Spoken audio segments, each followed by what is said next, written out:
Well. Good morning. Good morning. Good morning. Good morning. You're watching us from the capital of the world. This is Accra, where the world starts from. And, it's a wonderful Monday morning. I just can't wait to see the Christ born next week, exactly today. I'm sure Johnny is doing his work well. Oh, he's done everything. All is set. Done. Yeah, he's done. He's rubbing Mary's back and tell helping her make the I tell you, journey. I expect the whole world to be kind of excited this week. Cities, urban centers, rural communities, all of everybody just getting ready for what is going to happen exactly next week, a week from today. Back in the days when we were in the village, this is the time we start gathering the palm branches. We used to do that thing. These days it's not fair. So it's a week that is exciting, full of activity. You want to put everything that you started to finish before you jump into next week. We're wishing you well, but this morning we're starting to count down to Christmas, and that's exactly how we're starting today's show. The team is ready. Bright is here, Mike and Solis. So she was missing last week. I was. I don't know. I thought at the point she had gone to support Johnny. I did go. You know, I was quite intrigued by all the stories you were telling me. I had to see it for myself. Okay, so you went So there. I did go. So the reports you brought back are good? Very good. It's exciting. Definitely, people should just watch out. This Christmas is going to be special. And of course, on New Day, we have special packages. As we do every festive, season, we bring you the best in entertainment. Basically just to let you relax and have fun whilst you're enjoying your little leaves and stuff. Some of us, our job is to be here. To entertain you. But I was also over at Kumasi in the weekend, and I did have fun. I mean, it was a great time, and I'm grateful to the Ado family for having me. And certainly, congratulations to Nana Obobi Ado and his new bride. Certainly, we pray God's blessings upon you. Christmas marriage day. Yes, there was certainly, and there are many more to come. I mean, this Christmas seems to be packed with marriages, engagements, naming ceremonies, outdoorings. But we pray God's blessings over all of them. One worrying problem or a trend that I noticed, which we repeatedly talk about, is the sirens that are blowing when we are, traveling these distances. And I, for one, started to think, right, on a Friday and a Sunday where you are headed towards either Kumasi or coming back for a funeral or for a wedding. Really, what is the haste? What are you rushing to? And we are all not there to sleep on the street. Well, you definitely have a destination. And we are all aiming to get there. So when you come and pass by me, what really are you doing? So far as you are not an ambulance, I don't think I'm supposed to give you way. The dead body in the hearse. The dead body. That one, what ambulance are you going to resurrect? It's dead anyway. You see, my problem was at a point on the strip when we came into Accra, there was a truck that was spoilt in the road, and people had actually also taken over the road such that the oncoming traffic didn't have anywhere to pass. And they had to wait for those of us coming from Kumasi to pass. And I thought that was lawlessness. I mean, you can't, and these were people with sirens still blowing through. How does the law breach the law? It doesn't work like that. You need to enforce the law for it to work. So if the law enforcers are breaking it, certainly you are crumbling down our system. Please, let's stop this. Let's bring a curb to this immediately. I don't know if the law allows motorheads that carry dead bodies to also use a siren. No, what for? What is the health implication? What's the security implication in that? Is it that the dead person has cholera, so he or she has to be... If that's the case, then it certainly would not be a regular hearse that would even carry it. It's supposed to be the health system that is taking care of that, and they won't handle it in that manner. This that I think we have come to accept, that when you hear the siren and it's a convoy, the motorhead has the dead body, the coffin in there, a few other cars, and then they put their hazard on, and everyone else must stop for them to go. No, it's more like a pay and respect kind of thing. I don't think it's something that is necessarily allowed legal, by but the it's law. it's like society sort of has accepted it. Oh, it's a hearse, and so let's give it away. That's where we need to come back to it. That is wrong. Is going home, so you allow right. So what I suspect or what I'll prefer is not the whole journey. Right. Maybe just as you enter the cemetery or the ground. I mean, maybe just a strip that enters there, but not on the main road. It's for traffic. It's for passengers. It's for all of us. It is not for emergencies. Okay. And if that was the case, the situation will be controlled by the police. So let's take the law seriously. I am praying. This I think this week the police will need to put in extra, Certainly. particularly in Accra. The week before Christmas certainly promises to be one that the You know, another thing that I don't know whether it can ever be solved in this country. The honking drives me crazy. Okay. It drives me. I mean, how can you even be honking at dawn when there are no cars on the road? It's something else. When you ask the taxi driver, may they pet customers? I'm like, but they're sleeping anyway. All right. We're wishing you a Merry Christmas already. Solis has the news this morning. Definitely have more from politics, business, education, and of course health and some weather.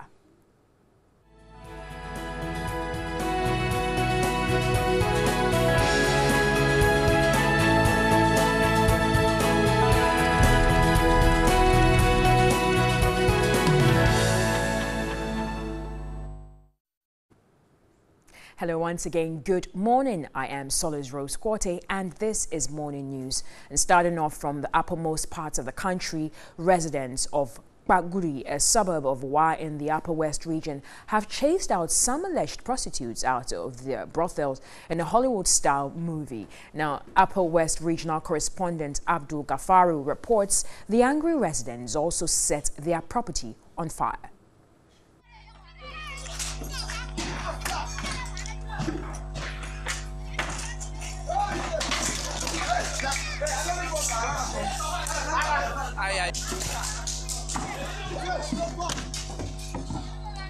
Residents went on rampage, destroying anything which belonged to the alleged night workers.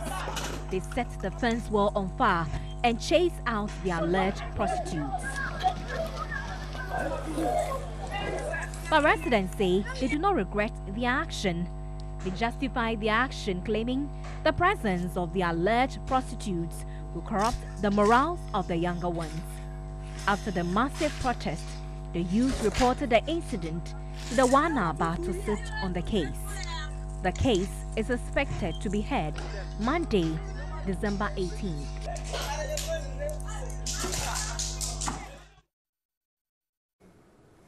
And on to some other stories. Government has launched the National Cashew Mass Spraying Exercise at Winchi in the Bunuahafa region. The mass spraying exercise is expected to cover 10,000 acres of cashew farms this year. This is a report by Johnson Tichy. Records indicate about 85% of cashew farmers in Ghana are located in the Bunuahafa region. Cashew contributed about $197 million of revenue in 2016. In an effort to strengthen the cashew business, the Ghana Export Promotion Authority has launched this year's massive spraying at the Winchi municipality. As part of the project, 25 solo engine spraying machines and chemicals were distributed to the local farmers. It is expected by 2027, cashew fruit and seeds will be largely processed in Ghana to add more value to the product. Promote the production and marketing of cashew byproducts. Promote local consumption of roasted cashew products. Support capacity building in the value chain to improve efficiency at all levels. The Executive Secretary of the Cashew Industry Association of Ghana, Ironachia, wants more government assistance to raise their business. We are going to maintain strict financial discipline, and then to the gangs, we have told them that anyone who is caught smuggling or taking out any of the chemicals will be dealt with. Adam Al-Hassan is the chairman of the Nkransa South and North Cashew Farmers Association. Since 4 years, we have been seeing that there is an insect which is coming on the cashew, but the quantity or the quality product we have to get, we are not getting it. When you compare from last 3-4 years, us coming ahead, we have not been getting the product as we are supposed to get. The minister, Gifty Clenham, supported the local farmers with 1 million Ghana cedis. Now, still on the cash crop, government is to establish a cashew production farm at Vakpo Jogbega under the One District, One Factory Cash Crop Initiative. Now, District Chief Executive for NewDay, Edmund Kujo Atai, disclosed this at an inaugural ceremony at the Vakpo Traditional Council at Vakpo in the Volta region. Vakpo is one of the 9 traditional areas in the North Dai district of the Volta region. The inhabitants are predominantly farmers. However, changes in climate and erratic rainfall continue to affect farming activities, depriving the people of livelihood, leading to increase in poverty and rural-urban drift. Others who have decided to stay back home have resorted to petty trading in order to survive. But these are likely to change if the government's pro-poor initiatives take full effect. For the people of Vakpo, for instance, a shift towards cash crop cultivation is key. There is a good news. The government is doing a project that we call One District, One Cash Crop. The government has already identified Vakpo to Wagan land for cashew production. But the district chief executive for North Dai, Edmond Kojoata, is particular about unity of purpose. To achieve this, however, the issue of unity cannot be underestimated. Government is seeking one thing: unity and freelance. Who is going to give us the land? It is the traditional authorities who are going to give us the land. The paramount chief, Togbiga Bogbolulu, is optimistic the autonomy from the Akpini Traditional Authority would propel development. Let us all unite and collectively put our shoulders to the wheels of local development. Let us all partner each other in communal development projects in order to bring out our achievements beyond measures. The immediate past president of the Veterans Association of Ghana and the chairman of the Association of Retired Naval Officers, Commodore Steve Ovimpe, urged the youth to take advantage of recent developments to enhance their lives.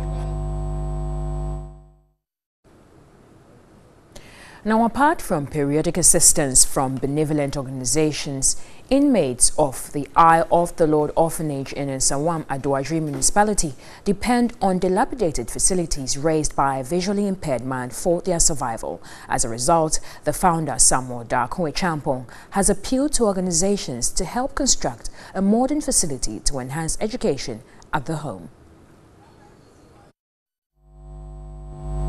Eye of the Lord Orphanage is home to several deprived children and the aged. The home was established by Samuel Darkwe Champong in 2010 to provide a conducive atmosphere for poor children, encourage and provide them with preschool education.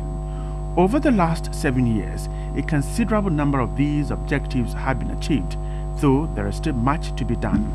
Since its establishment, more than 80 children have had preschool education, but sadly, only 10 have enrolled at the junior high school level. This is mainly due to lack of funds and other resources. The Oasis International School, led by Christine Marie Nyantichi, responded to the needs of the Eye of the Lord Orphanage by presenting assorted items worth 4,000 cedis and an undisclosed amount of money to the home.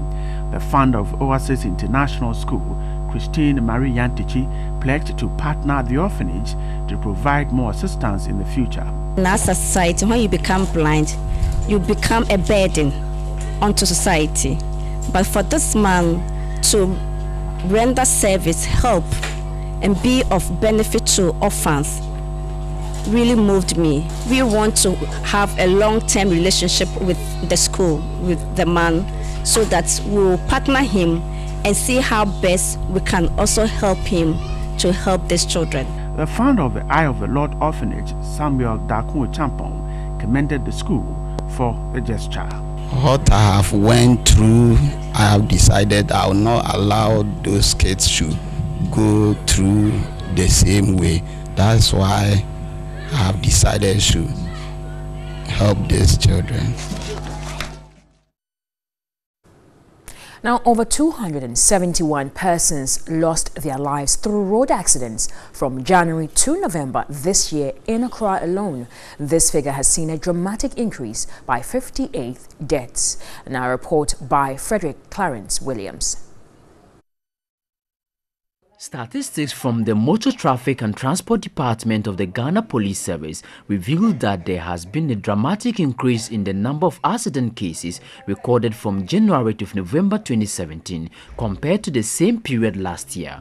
According to the department, the major cause of these accidents is indiscipline on the part of both drivers and pedestrians. Speaking at the signing of a memorandum of understanding between the city of Accra and the Accra Symphony Orchestra in Accra, the mayor of Accra, Mohamed Ajesowa, described motor accident menace as a health issue that threatens the foundation of society and ought to be treated with all the seriousness it deserves. Road crashes in the city is not something that we are excited about. 271 people have died in Accra alone this year as a result of road crashes. This is completely unacceptable, and we do not want to accept this going forward. And I am making sure that my administration will ensure safety of pedestrians within the city. He said the high rate of death through road accident in Accra alone is unacceptable and cannot be tolerated. He stressed Accra Metropolitan Assembly has deployed over 2,000 motor traffic and transport department of the Ghana Police Service with logistics across the city of Accra to deal ruthlessly with the careless drivers. We have supported the Ghana Police, especially the MTTD, with a lot of logistics, breathalyzers, cone, jackets, a lot of things to ensure that they arrest people who drive carelessly in town. Now, President Akufo-Addo has said that things will not augur well for the New Patriotic Party if it ever amended its constitution to prevent Ghanaians of dual citizenship from holding any party position. The idea of barring dual citizens from running for office was spearheaded by the NPP's parliamentary caucus, which says the move will bring the party's constitution in conformity with the 1992 constitution, which bars dual citizens from occupying any public office. A bill to that effect has been submitted to Parliament to amend Articles 94 Clause 2A and 8 Clause 2 of the Constitution, as well as Section 16 of the Citizenship Act. President Akufo-Addo expressed concern over the amendment. The president, however, says the rationale to align the party's constitution with that of the country is not bad, but must be done properly. The party then opened the floor for motions to be moved. Earlier, the Ashanti Regional Chairman of the party, Nchibuosiakon, also known as Chairman Wuntumi, said all parliamentary seats in the region will belong to the NPP by the end of his reign as chairman. As chairman of this region, my interest, my dream is to see that by the end of the day, we will have the fruitful deliberation and arrive at a decision that will further strengthen the structures of this party and ensure that every member, particularly the hard-working delegates and the full soldiers, are ultimate beneficiaries of this party. I would also like to repeat my pledge that before I end my tenure as a regional chairman of this party, every single parliamentary seat in the Ashanti region will be in the hands of the great NPP party in Ashanti. Well, that's all for morning news this morning. I am Solace Rose Quarte. Many thanks for staying with us. NewDay returns shortly after this. Good morning.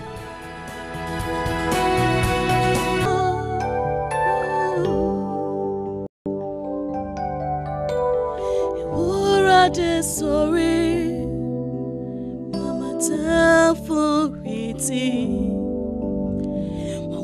I want dreaming in a many more.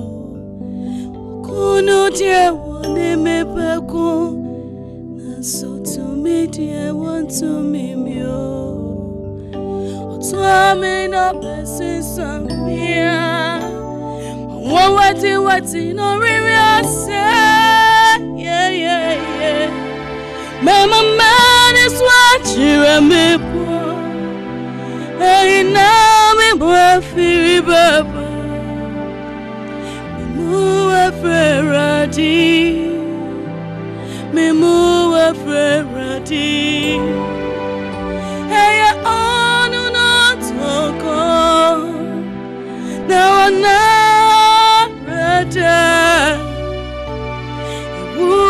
dear sorry. Mama tafu iti.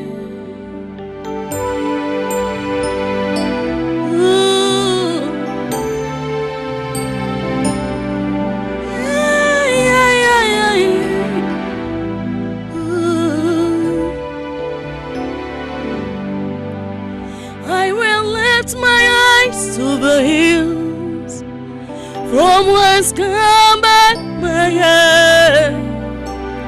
My help comes from the Lord. My help comes from the Lord. He will never let me down in times of trouble. Lord, He will arise, and victory will be mine.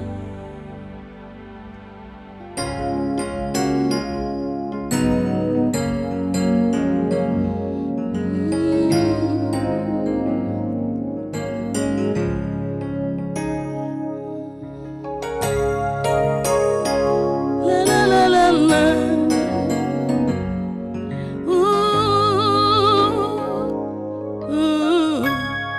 Sikam pepe to me tokwa, Yahunya de to me tokwa. Eti yawa sikam pepe mwa, Yafase daman yo mankwa. Sikam pepe to me tokwa, Yahunya de to me tokwa. Yawa sikam pepe mwa, Yafase daman yo mankwa. Yeah. Namina, passing down your maquano. Ya want people more. Sick and to me talk. Unamina, passing down your maquano. Ya want people more. Sick and to me talk.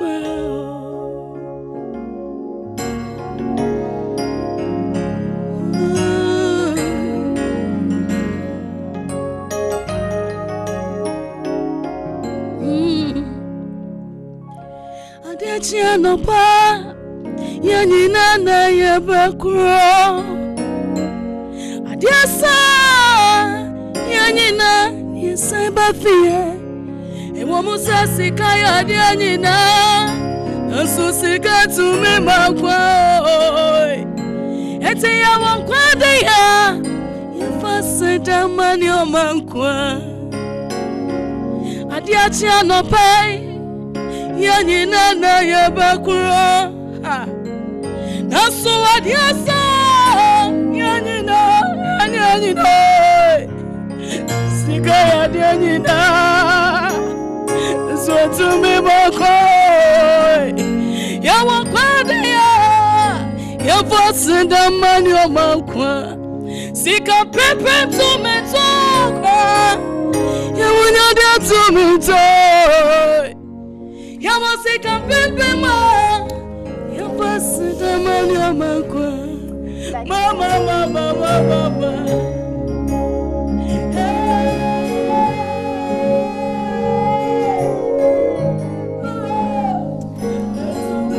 All right. Well.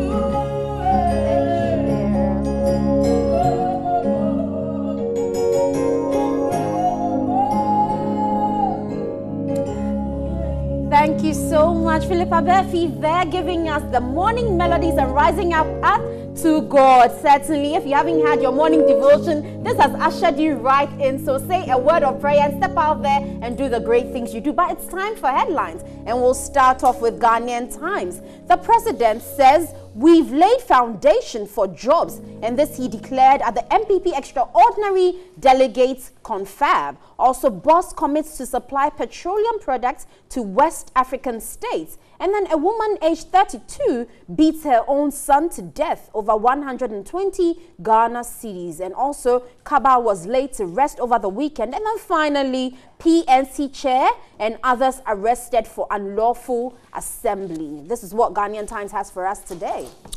All right, so a lot of interesting items. The president said that the foundation's been laid for the jobs. I guess that a lot of Ghanaian youth can't wait to see the jobs. The only thing is that already people are agitating based on the promises that were made to provide them jobs. So if the foundation has been laid, all we can do is to wait and see when the jobs will start coming. So the foundation has been laid. Let's wait and see. But the police is once again in the news. The arrest of the PNC chairman and some other personalities. I don't know, but I am thinking that the police is one institution that would never learn from history. They are always doing the very thing that will put them in bad light. I remember well the Let My Vote Count Alliance demonstration that people were wounded, were beaten, even those who were running away were being attacked. The police were asked quite a couple of questions as to why that, and eventually they had to step in and perhaps put things right. And then again, it is happening. I do not know whether it is because anytime there's a change of government, there seems to be a different type of police service. It's really shocking. I saw the videos on TV, and I am, look, if you're not arresting a thief, someone has, a group of people have assembled, and according to the Public Order Act, it is against the law. Then you go there. Then the moment you get there, the people are running. They are running for me means that they are dispersing. Okay. Now, if it is against the Public Order Act to gather without notifying the police, and you go there, and the people are dispersing, they're running away, why do you chase them? Now, you're arresting them for what? Okay. I am unable to understand. I heard Bernard Mona say that the police gave the excuse that they didn't have the men to come and supervise the rally or the walk or whatever you want to call it.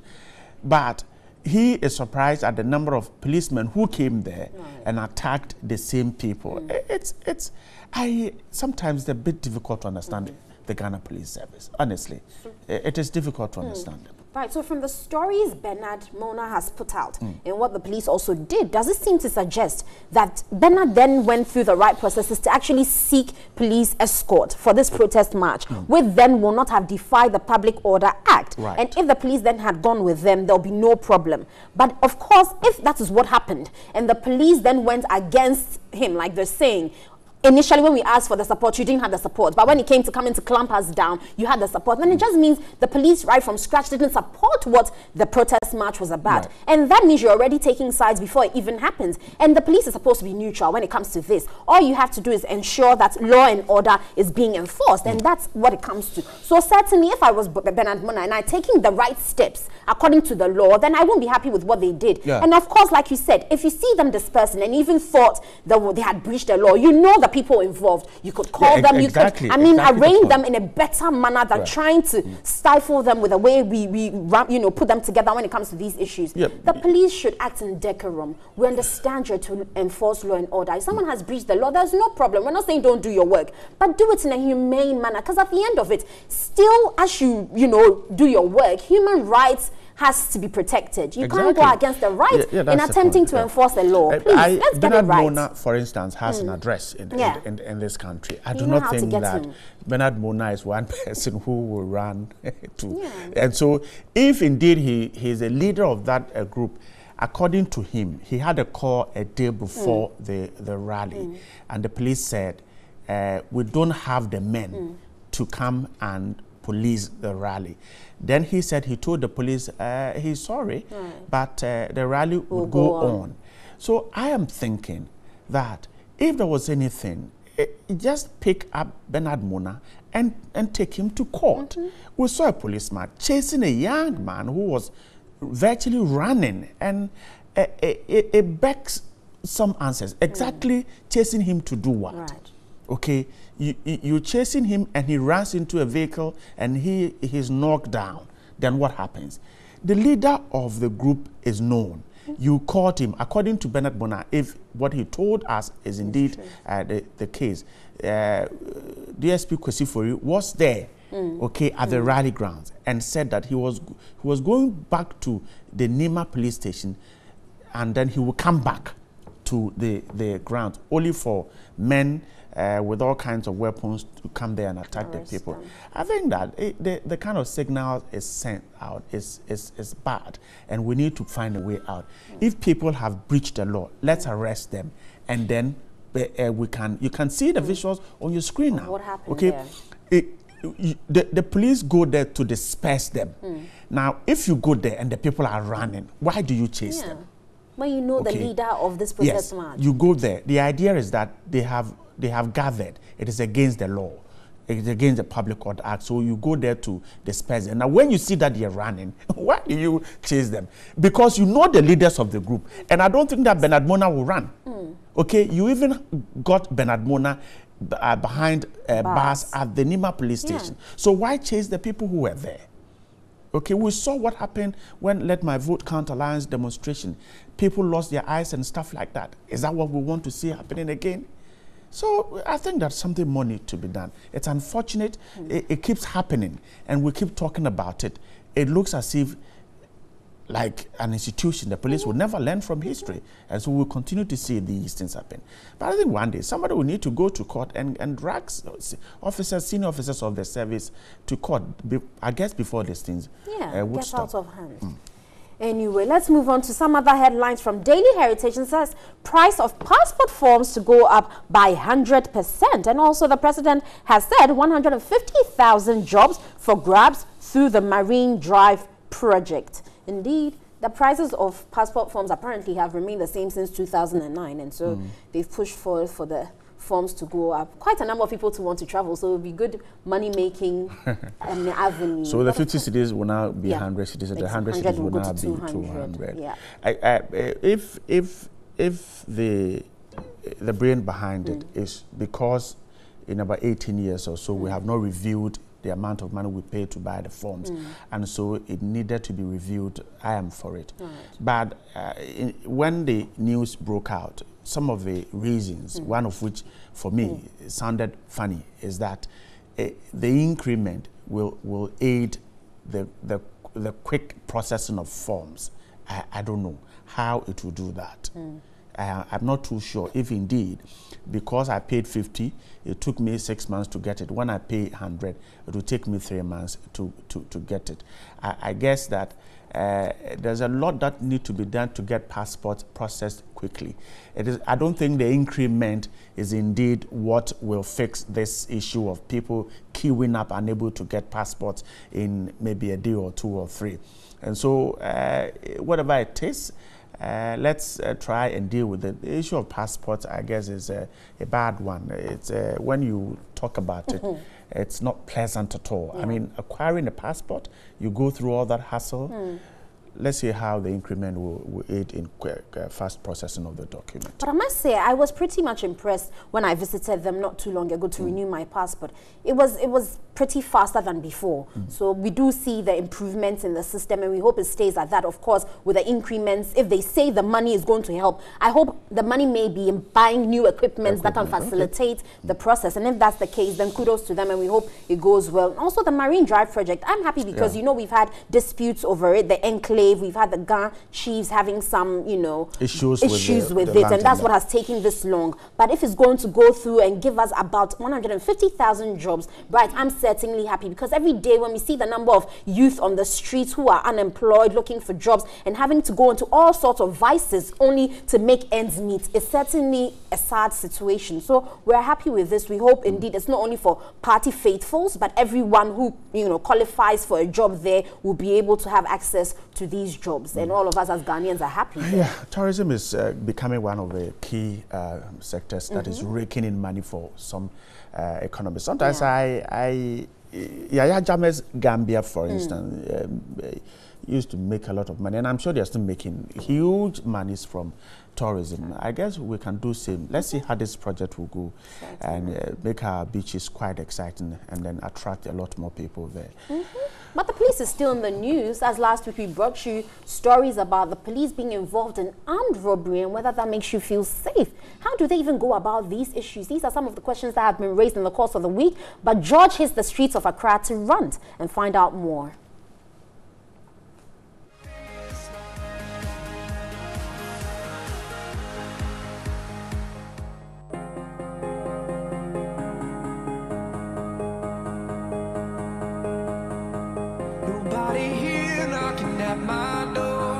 This is what it feels like.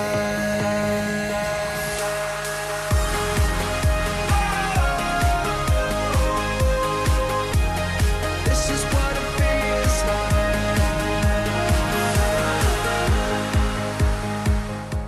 The police is mandated to guide and protect the citizenry, but a latest development is that one Corporal Megashi has been arrested for engaging in armed robbery. Apart from being part of the robbery, he also assisted the robbers with ammunition. And this is one too many cases of police personnel engaged in armed robbery. And Magani will tell you that and shouldn't we be scared with said development? What is the way forward? This is Daily Rant. Let's keep talking. Friend mommy, on friend papa, or friend police, because Ojidio on him, no friend police. I gonna for a police phone. I didn't need Jidio or Musa, so be 2 I say to me here. Oh, papa police, be sent not to me, or Bass was Sabe, we are mere Kunia. Yet you police near see a Kunu. I say a West time when Musa says Kabia or no money did. I say a Kunu straight because my need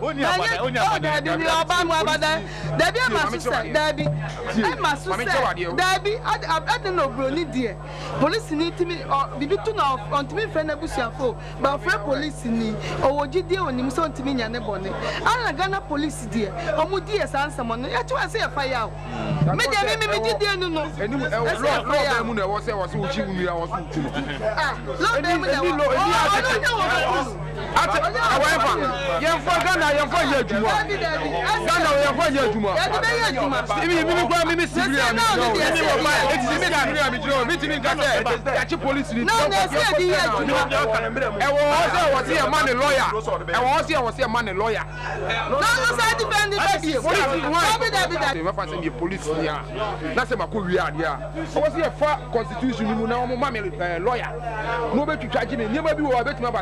fine, my career, you know, and your intention set me economical. Oh, yeah, we are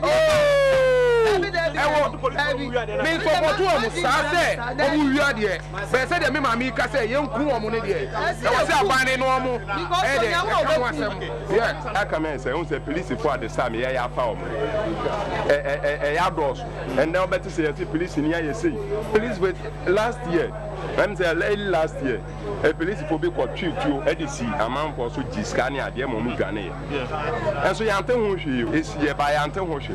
No, can't be so cruel. Yeah. Minimum by members of my body. Oh, how you come for minimum send me Martin and Watson to a book on order. I did the paper, Nippay, no Chrome, a dorsal. Bob and so, me who know was a police at the just or a police in me. But yes, surprised. Yeah, surprised because a police in India. Not just a Yakola from Force on my boy at home. Now, Shadio, please for your job must come with this salary. Not dead of a mouth. Or Korea, the Mintias, single square. I am Robancas, so right, you mean you was a buyer me who but no beer, I say, or boy at home, but so be Riancasa. Say I Ghana, see a man who Pakistan. They say the near brew. They say, well, police near back show, so I am Roban.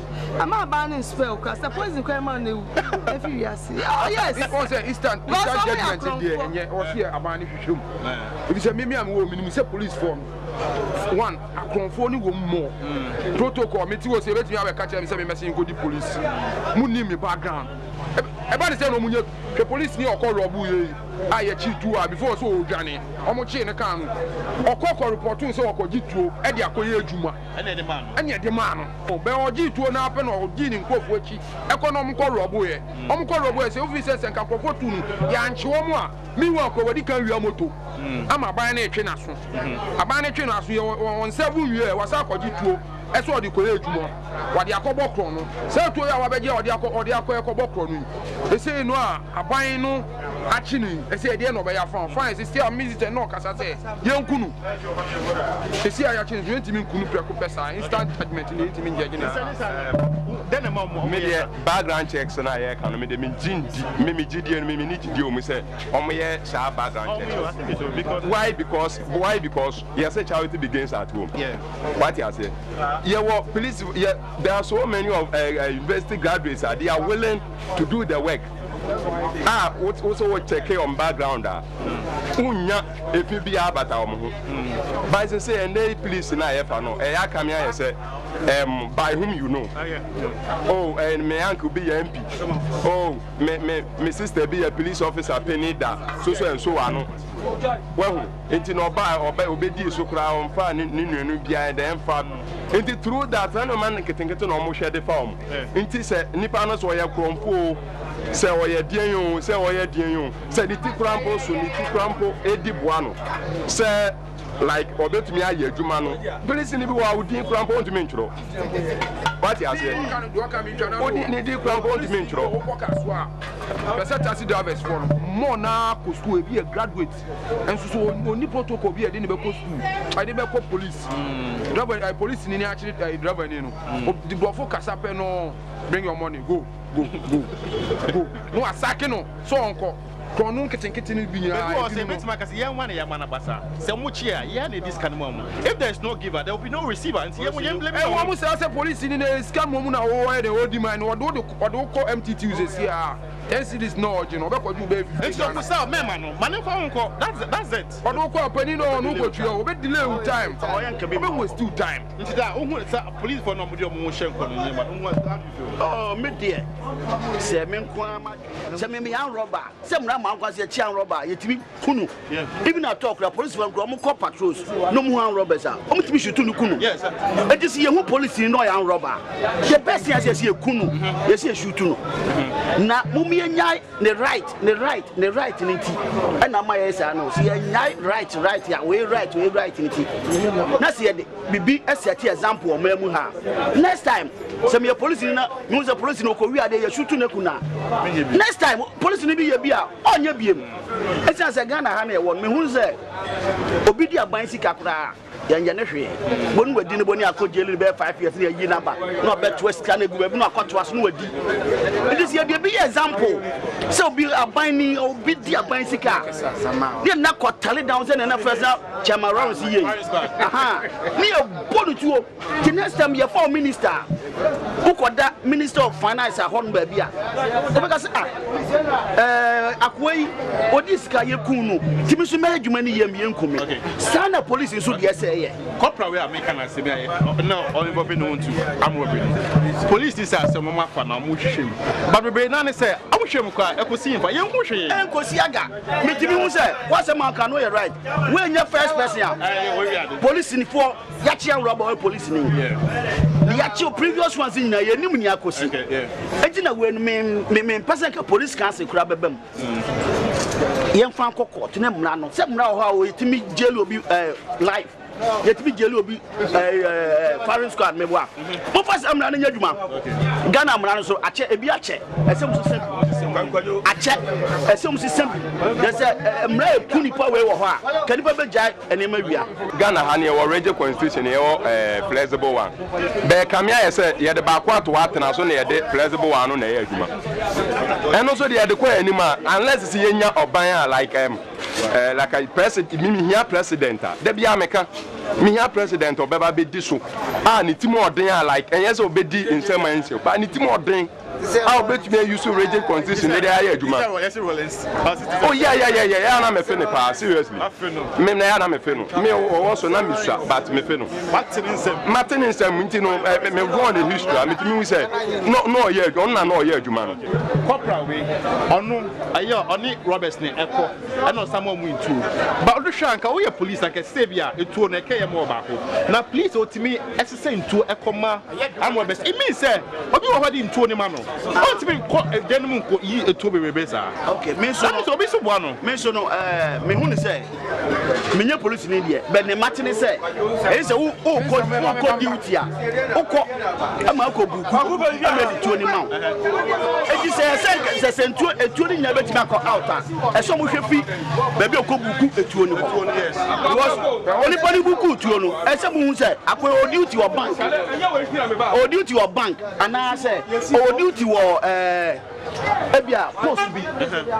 No, say, Mark around, so who said the panel, a best sign to you, or whole year, and I say, Odi Ho. What do you mean, who say, or because I say, or you book to another the money sent to come home, or quite other so called Mano, so Uncle Mano, Minyasha, almost uncover around. So I'm called around for head, yeah, and away myself. Madame would be a making case. I say, if I say, a mind no matter when you enjoy.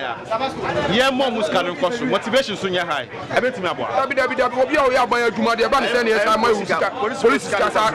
because it's kind of so only arm robbery. It was police woman say. I'm sorry, I can't say, but Ebia that. Oh, no, okay, so no place cackets. Didn't know okay, so I'll place cackets. Yes, Abua Preku. Would you drown Napa at your white FSM? Who you part the chairman in your back or tomb? Police in it, no matter a scout bet to Yama police in it. Why you crom for your crom for? What the American Matthias yet? Oh, you're crom for your crom for. Indeed, I'm here, can't say, and the ground checks and I can't want them. Obi or Nippon or your crom for, Obi or crom for be a scan soon. Would you to 10,000 cities a month? Obey. A mamma Nima Guasio police for no human being. That's just Obi our security, our boy, and hope and was and town every yammy. The night as I say, oh, my night woman.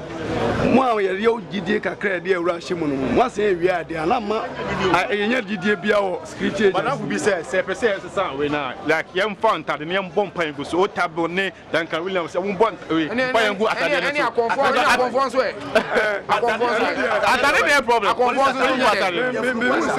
everybody went on me break on your everybody will anymore. Opa yam never swan, never run, never soon. Just say any day. Obey you are police about any news. I don't know any news. Chrono dear, a woffy or bad dear. You bet about police or Nipa. And I'm going to be police. Would me and Najim. I don't know. But Chrono dear, and what that is that you go on the back of Mokoro that. Now, so Okoshia, Gofua, it's me, Sanabi, Amoko, Bukana, and intelligence of Boko. But what me say, I'm for bet me a young who are actually. Well, until Chrono dear, police in Boko. Said you Judas, no one is Castle. So I got 2 years for this capital. And the and the only panel, and running natural. Said, I tell you, the same thing as here. Today's discussion has been on police involvement in armed robbery, and this is a situation that has been on the rise. One too many, and it's very pathetic. Let's know what you think about. Let's log on to our social media platforms. On Facebook, it's News on TV3, and on Twitter, it's a News TV3. We came to you from Abuso Kran here at Accra. Thanks for watching, and keep watching NewDay.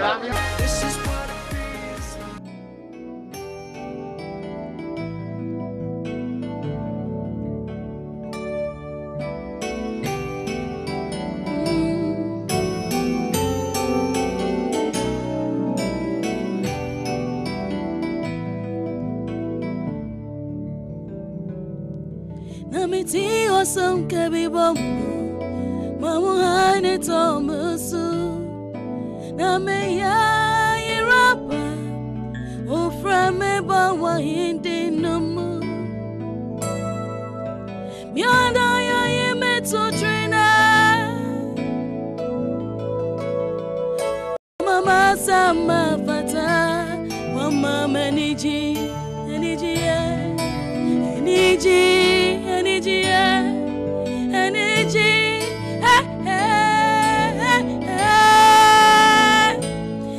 Ajenkwana mamenijia amamikira Ajenkwana mameniji amamikira Ajenkwana mameniji amamikira Ajenkwana mameniji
Every one son and son, ain't he coca one who draw?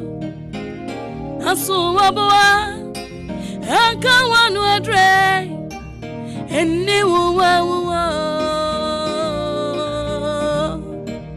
my soul a comforter. Yaba one samuno, and so saying you was shrinking. Woo! Obo samba manaya yai Sani wawende so Ye free one sane so Iti koka wanu aduro Nasu wabwa Eka wanu adre Ni wuwa Mesho wa konfuda Yaba one sam no So senior was shrinking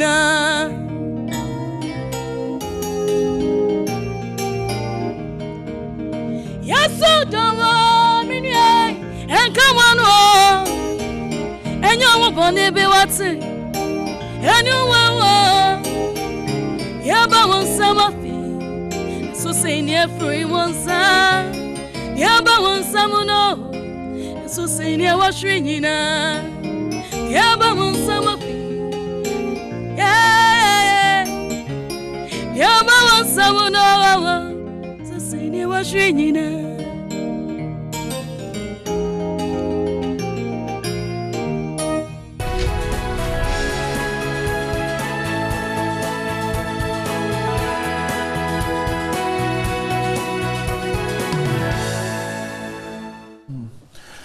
The Finder this morning says NPP adopts sweeping reforms, but reject controversial proposals, and historic verdict on implementation of Group A today.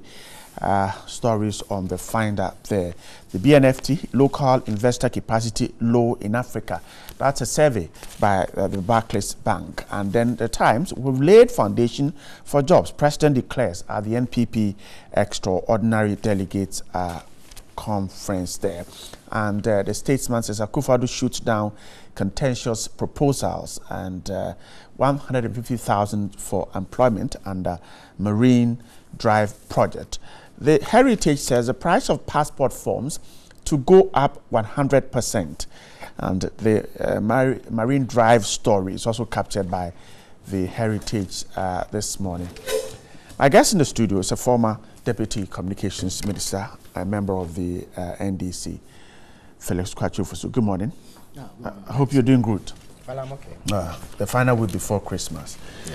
Thanks so much for your time with us. I'm waiting for the Member of Parliament for the Futu constituency, a member of the NPP, Alexander Afenyo Market. The Times this morning carries the NPP's conference story, one of a fallout from the Times is about the conference that the president attended an address and says that we have laid foundation for jobs. President.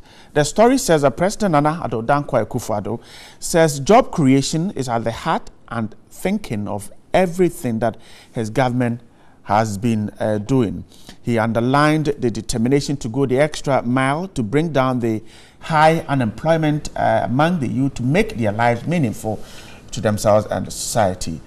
President Akufo-Addo said significant achievement had been made within the first year of his administration.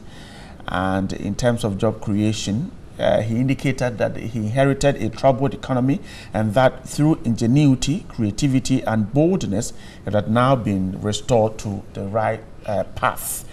He said a solid economic foundation to propel sustainable growth had been laid and added that he was confident things would only get better for the people of Ghana. That's the president talking there, a story carried by the Ghanaian Times. Felix, let's start our conversation this morning. The president said that the foundation for jobs has been laid, and so we can only look up to the jobs coming. Well, let me begin by going back a bit. I think that the Ghanaian Times sort of sanitized what the president said. It is understandable. It's a state-owned daily, so they refrain from commentary or publications that are critical of government or the president. But I thought I heard the president attribute the misconduct of the militants of his party to unemployment. And right. I thought that was most unfortunate because it seeks to, as it were, provide justification for the lawlessness and plain terrorism that they have been up to. I think it is important for the president and the leadership of the NPP to single out those groups for condemnation and move a step further to disband them. Because the last Ghana Statistical Service survey showed that there are up to about 1 million Ghanaians who are unemployed. If all these unemployed people, all 1 million of them, resort to the sort of terrorism that the Delta forces and the Invisible forces have resorted to or have perpetrated over the period that the NPP has been in power, how are things going to be like in this country? How are we going to survive? How are we going to be able to maintain law and order if joblessness became a justification for perpetrating terrorism? So we need to separate the issues. Unemployment is an important issue. In any event, unemployment must be tackled for the benefit of all Ghanaians, not just party terrorists. So the president's statements on that score are most unfortunate, and it will embolden those groups to perpetrate further lawlessness, especially when the president and his party and his government have not shown any inclination towards taking firm action against these terrorists with a view to disbanding them and preventing them from staging future acts. So let me express my extreme reservation and disappointment about that aspect of the president's speech.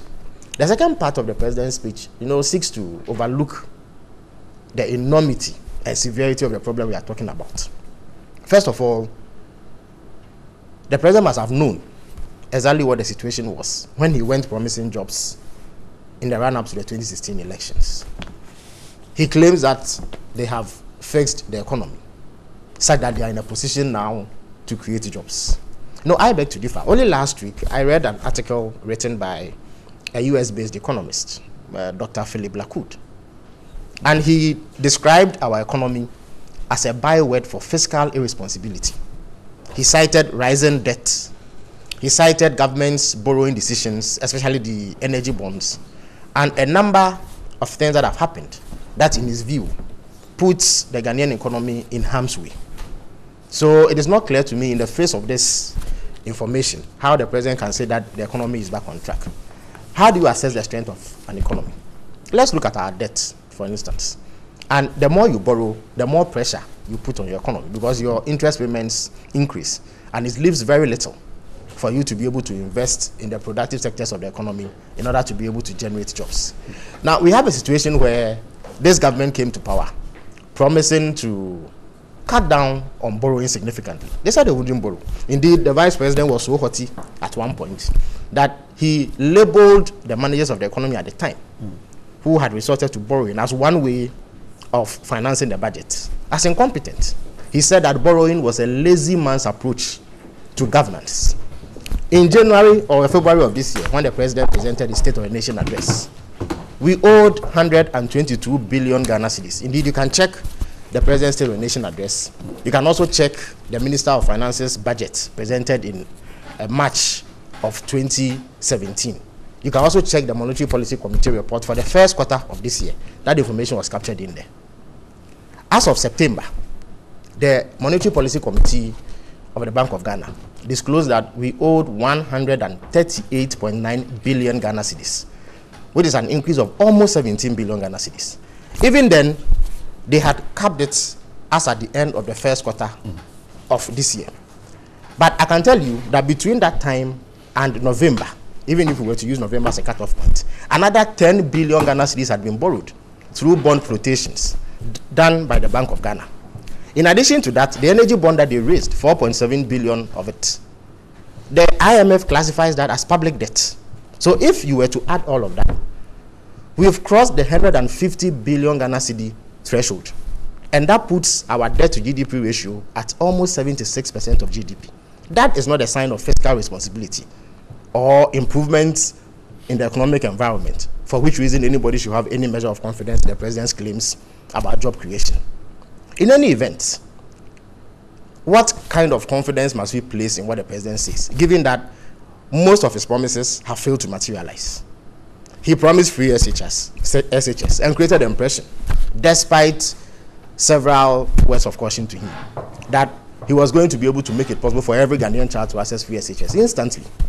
He comes to power, and only first-year students have access to that policy. Even then, it is bedeviled with shocking scenes of squalor, congestion, deprivation. Only last week, the Ghana Health Service came out and said that they believe that congestion in the schools has something to do with the outbreak of very deadly diseases that hitherto were unheard of in this country. He promised every village a dam. Indeed, the vice president is on record to have told us that after the rains, that policy will take off. The rains have stopped for quite some time, at least in the geographical zone that he said they were going to implement that program. Not a single trench has been dug with a pickaxe that you can even begin to call a dam. The president is on record. In August this year, when he went to Akumfi, he said that by the end of this year, 51 of the factories that were supposed to be built in every district of this country would have taken off. We are only barely 2 weeks away from the end of this year. Not one break has been laid in any part of this country as part of that project. Indeed, where he cut the sword lies fallow. Exactly, the Akumfi. In any event, it's not an initiative of the government. But that's why he said the foundation is being laid? No, the president was categorical. He didn't say that the foundation would have been laid by the time that the year ends. He said 51 of those factories will take off. In fact, to make matters worse, the coordinator of the One District, One Factory program, Madam Gifty Ohine Konedu, as far back as June, said in that month, 10 of the factories will take off. He claimed that they had all the money they needed, and that it was only a matter of time before it began, and that in June, we will see 10 of those take off.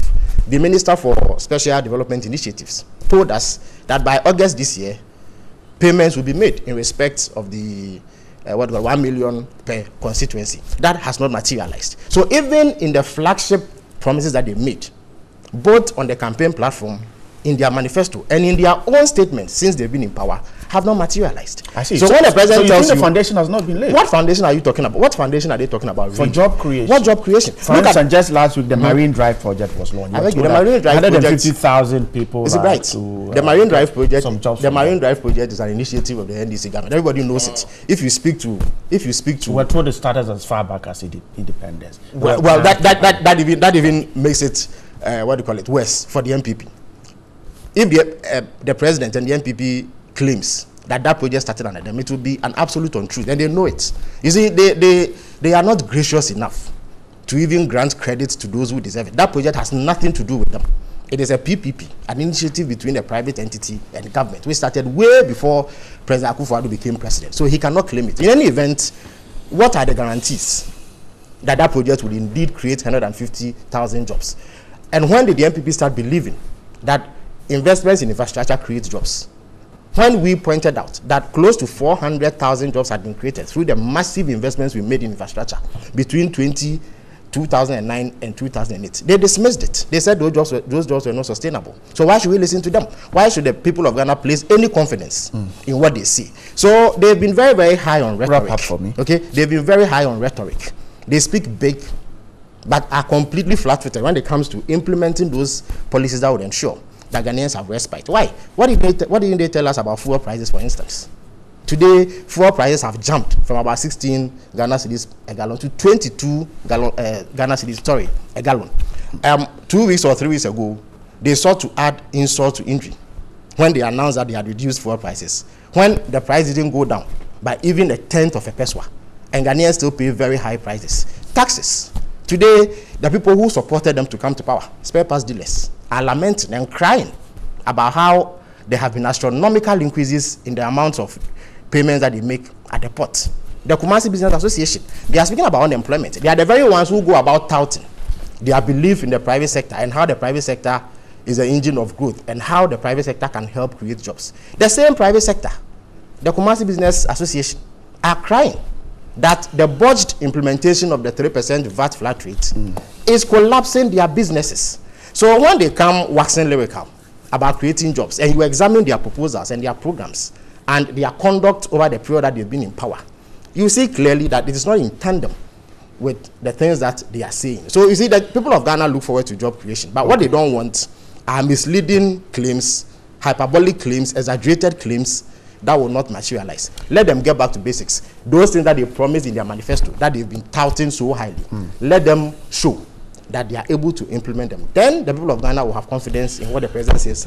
Grateful. Let me welcome my second guest. Unfortunately, the member of parliament for the Futu constituency could not make it to the program, and another member of the NPP's communication team is here. Good morning, sir. Thank you very much. Grateful for your time. Thank you. Thank you. Thank you. Right. So we're looking at the Ghanaian Times story. The president saying that the foundation has been laid. Felix has raised some concerns about the speech of the president yesterday when he seemed to have suggested that the Delta Force, the Invincible Forces, and all those were agitating and rampaging because of jobs. And his concern is that if indeed that is the case, then over 1 million Ghanaians who are also jobless should just go on the street and start running rampage. And he thinks that the president didn't get the whole thing right.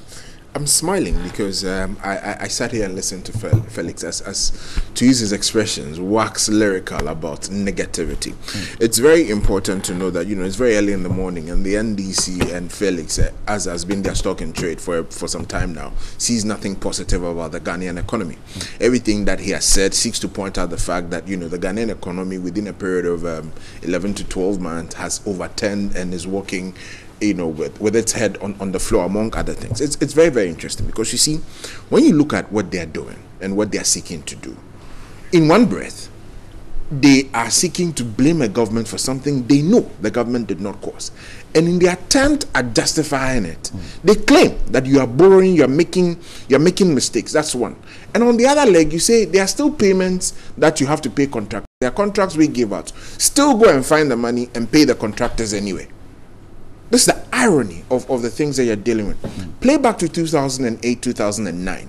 When they came, there were several claims they made that several projects had been started without dedicated funding. No problem. How many of the projects did they start that came with dedicated funding? Because majority of the things that they were seeking to do on this argument of infrastructure was without any sustainable funding whatsoever. They just started the projects, awarded contracts, and left it. Critical case in point is Cocoa Board, where you had gone to Parliament to seek approval for a certain amount in contracts. You more than triple that amount of money that you are supposed to give out. You give all of these contracts out, an audit process is in place, then the same opposition is seeking to pile pressure on government that pay the contractors. Where do you get the money to pay these contractors from? So you have to borrow. That's the point. I'm just making a point. So if you enable me to land. Secondly, where? This is a manifesto. He brought it. This is his copy. You should show us where in this manifesto the NPP government said they would not borrow. Oh, okay. You didn't say that. No, I'm coming. He should show us where, because you see clearly, What we said is that what they are borrowing to do is unjustifiable. It is not sustainable. I sat in several lectures where Dr. Mahmoud Bawumia clearly stated that the trajectory on which they are is unsustainable. We cannot continue to develop this economy on that trajectory today, knowing very well that they have no foundational basis to sustain their attacks against Dr. Mahmoud Bawumia. What they have done is to vary his statement and seek to give a wrong impression, stock in trade. The word is propaganda. You understand? Did you ever hear of the local phrase Sikano Waha? Yes. Now here's the question. It meant what? Okay. Now Sikano Wahin, that was the question we kept asking. Where is the money? You said you have gone to borrow so much money. And I remember at one of his lectures, Dr. Bawumia said, does this economy feel like an economy which has had $10 billion injected into it? We came and raised several arguments of debt. We came and raised several arguments. And today, these same persons who are very aware of the kind of mess that they left are seeking to push the government to say pay. I would have been very happy if they told us that, look, per our calculations, we are, let's take Okobot for instance, we awarded contracts to the tune of 5 billion, more than triple what was allocated in the budget. But we knew that the funding was going to come from these sources, and so we know the money is there. Go and take the money and pay. But what you are doing is you've left all of this mess in the hands of a government. The government has come and said, yes, we have come to meet it. But the president has been very categorical in saying that ours is not to come and complain. Ours is to attempt to fix it. So we are putting in place measures. But occasionally, it is very important for us to also let them understand that what you did, you know it. So please, let the people of Ghana enjoy the decisions that they made. The government of the people of Ghana decided to award you with a paltry 44.4%. Is it? In some balances, it is known as Onapo bitters. 44.4% alcohol. Is borrowing right or wrong? You see, that's an argument I'll come to. Okay. But the point I'm seeking to justify is that when it got to the post, despite all the claims that you made, despite the Green Book, which my good friend here touted all over the country and was a very instrumental part in producing, despite all the things that they said, at a point in time, there was a word, I've forgotten, was it, I'll get back to that word. I'll try and remember it and get back to it. But at a point in time, they sought to create them. Circle interchange was something that had never been seen in this country before, as though Ghana was. And I remember that a reporter on one of the international networks was laughing when he said Circle Dubai, among others. They promoted all of these things to us. The people of Ghana said, we do not like the way you're managing this economy. We are going to put you aside and allow a different group to come and manage. And clearly, the benefits of that decision are being seen today as we speak. And that is the foundation that President talks about. The free SHS policy that we have introduced. We have never said anywhere that it is not bedeviled with challenges. We never said anywhere that we will not have challenges. What we said is that government is about choices. Government is about decisions. We choose to spend the money of the people of Ghana on the people of Ghana, rather than buy 4x4 vehicles for a select few. We choose to go into the era of, look, the Honorable Mustafa Hamid made a very succinct presentation that Ghana has had oil for a couple of years now. Now, we have used it in another budget funding amount for so many things. We cannot go to the extent of saying that, Felix, you deserve 3,000 cedis, so here's 3,000 cedis cash. Nana, you deserve 3,000 cedis, here's 3,000 cedis cash. What new have we given to the people of Ghana as a result of our oil fund? Our president has said, it's about choices. They have raised arguments of sustainability. They've raised all of these arguments. We are saying that we choose to invest in education. And bear in mind the fact that all of this is part of a very comprehensive plan. Very, very and let me attempt this morning to just give a few details of what that comprehensive plan is. For job creation, I guess. For job creation and for generally the development of the Ghanaian economy. Right. Now, we are, what do you call it, a capitalist economy. Like, we are capitalists. We believe in capitalism. However, we understand the fact that in Ghana, in a situation like Ghana, not all hands are the same. There is a widening gap between the rich and the poor. So you need to put in place certain basic social interventions to ensure that value is added to the citizenry of Ghana. Just because you are a Ghanaian, Nana, we want to ensure that you have healthcare up to a certain level. So President Kufuor, in his wisdom, introduced the NHIS. Just because you are a Ghanaian, you should be able to afford basic education. So President Kufuor, in his wisdom, introduced the capitation grant.